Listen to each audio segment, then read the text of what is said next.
Hello everyone, welcome to అర్పకాష్ media.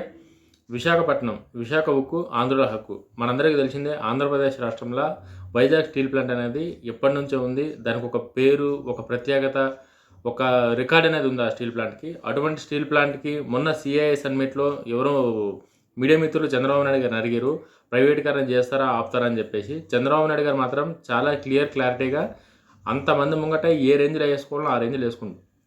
కరెక్ట్గా ఇచ్చిన ఆన్సర్. అంటే చంద్రబాబు నాయుడు గారు మంచిగా మాట్లాడి కమ్మగా మాట్లాడితేనేమో వీళ్ళందరికీ బాగా ఇది ఎక్కువైంది. అంటే ఏడంటాడా, ఎవరి ముందంటే వాళ్ళ ముందు ఇష్టానుసారంగా క్వశ్చన్లు అడుగుతారు. మీడియా అయినా ఎవరైనా సరే ఒక రెస్పెక్ట్, ఒక చీఫ్ మినిస్టర్తో మాట్లాడినప్పుడు, ఒక స్టేట్ ముఖ్యమంత్రితో మాట్లాడినప్పుడు ఒక పద్ధతి, ఒక లెక్క, అడిగే క్వశ్చన్కి అసలు అర్థం ఉందా లేదా అన్నది చూడాలి ఎవరైనా సరే.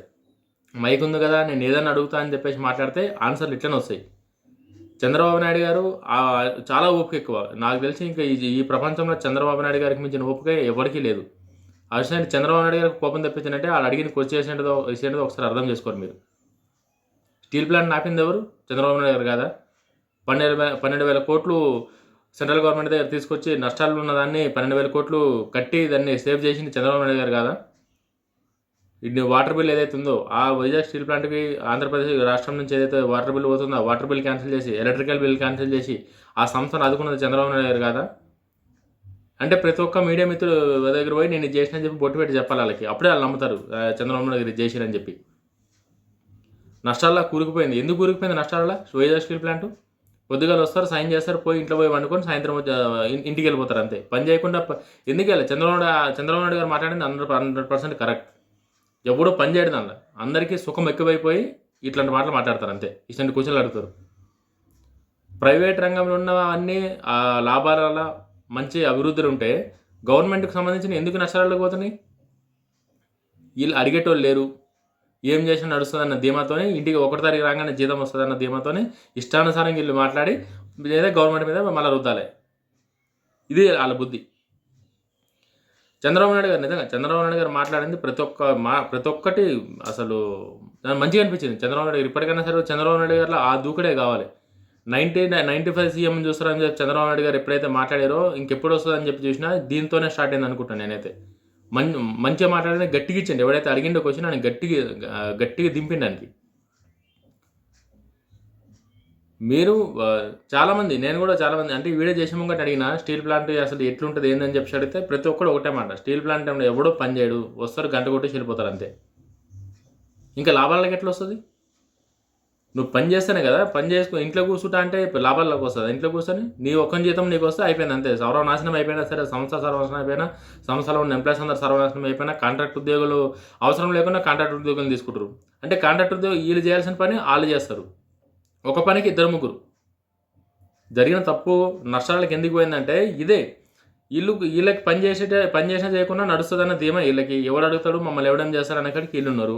వీళ్ళ కింద కాంట్రాక్ట్ వాళ్ళని పెట్టుకోరు, వాళ్ళ కింద సబ్ కాంట్రాక్ట్ వాళ్ళని పెట్టుకోరు. ఇట్లా వీడు చేయాల్సిన పని వాళ్ళు సగం చేస్తే ఇంక కింద ఉన్నాడు సగం మంది. ఒక పని ఒకటి చేయాల్సిన పని 4 చేస్తే నష్టాలకు పోతే లాభాలకు ఎట్లా వస్తుంది అది? అంటే ఏమనంటే ధర్నాలు చేస్తాం, రోడ్ల మీద ధర్నాలు చేస్తాం, రాష్ట్ర రోకలు చేస్తాం, ఉద్యమాలు చేస్తాం అంటారు. దేనికోసం ఉద్యమం? నువ్వు పని చేసి నీకు న్యాయం జరగకపోతే నువ్వు ఉద్యమం చేయాలి. నువ్వు పని చేయకుండా ఇంట్లో కూర్చొని నీకు పైసలు రావాలి, అన్నం మంచిగా ఉండాలి, సంస్థ మాత్రం సంకనైపోవాలి.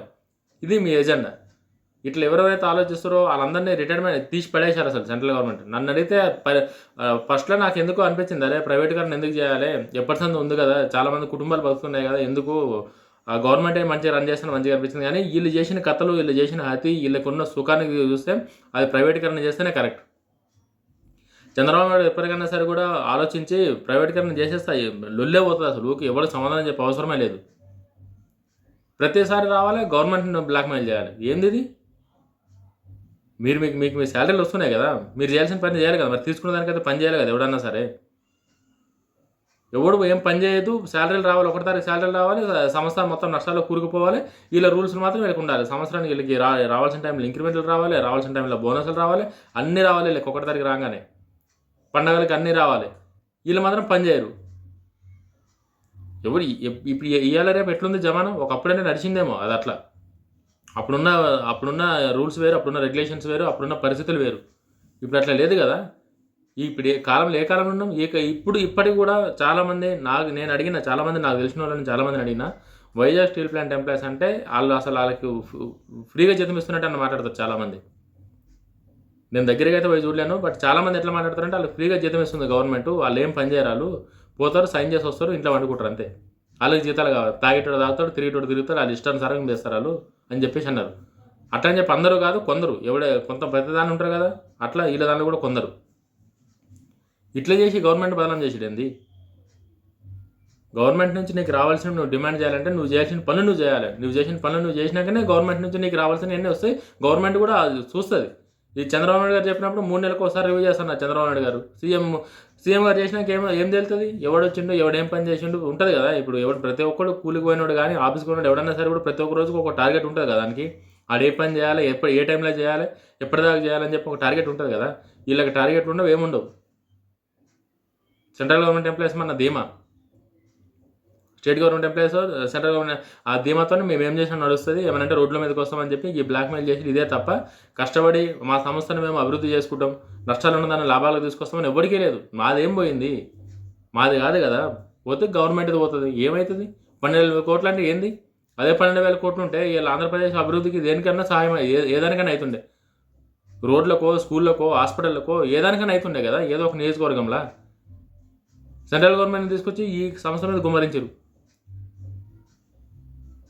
మళ్ళీ వీళ్ళు చంద్రబాబు నాయుడు గారికి ఉల్టా కూర్చోలేదు. మళ్ళీ వీళ్ళు ప్రతి ఒక్కడు రావాలి, ప్రతి ఒక్కడు ప్యాషనేట్గా అంటే అందరి ముందు అడిగితే ఇదైతారని చెప్పి అనుకుంటున్నామో. మరి అక్కడ సిఐ సబ్మిట్ నడుస్తుంది, దానిలో పోయి దిక్కుమాల క్వశ్చన్ అడిగిండు ఒకడు.